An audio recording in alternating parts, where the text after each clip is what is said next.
Did Lyle Menendez have a particular method to which he communicated with his father that caused you to believe that he was effective at doing so?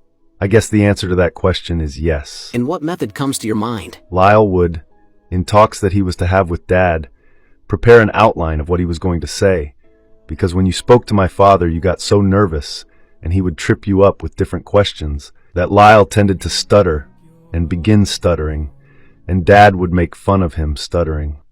So he prepared an outline after speech, or the things that he wanted to talk about, and the ways that he wanted to talk about it, so that he could get the information across to my father. And he did that from the time I was like 6 and he was 9.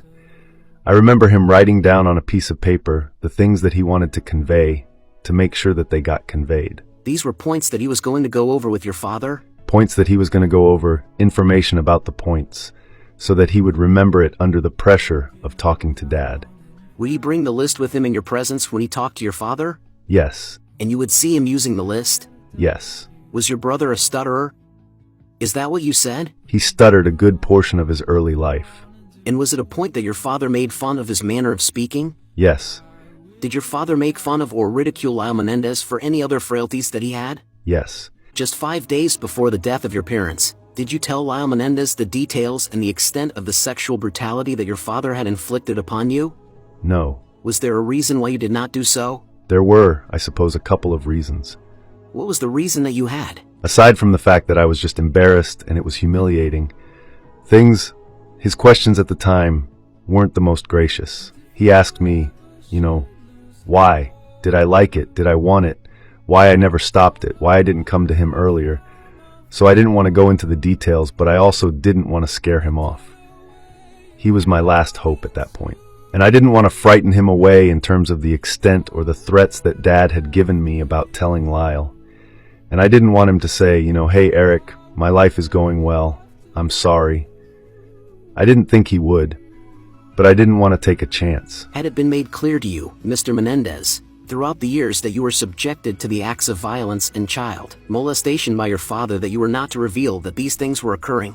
Yes. Now, did your father make it clear to you what would happen if you did disclose that these events were occurring between you and he? Yes. And what was it that he made clear to you would happen? That I would be killed, that he would be killed. Whoever I told to keep the secret told me that he would kill my dog Velvet.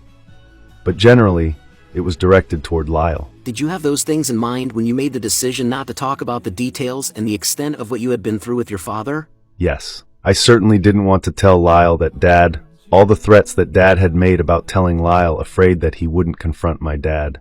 Did I hear you say you were afraid your brother would leave you? Yes. Why would you be afraid that your brother would leave you? I just had images in my mind from times in the past. I remember there was a time when I was young, when Lyle was running away, and instead of taking me with him, he took Cookie Monster, one of his stuffed bears, one of his stuffed animals that he had, and I felt very empty inside when he took Cookie Monster instead of me. His life at the time was going well, and I thought that maybe this was a pretty drastic thing that I was asking him to help me with. And I was just afraid that he would. I don't know if it was the right way to feel or not. Why would you think that your brother had taken a stuffed toy instead of you, as opposed to just leaving and taking a stuffed toy with him? I blanked out on the question. Why would you think that your brother was taking a stuffed toy instead of you, as opposed to just packing his bags and throwing it in and leaving? Because I knew how important Lyle had 50 or 100 stuffed animals, and they were a different world for him.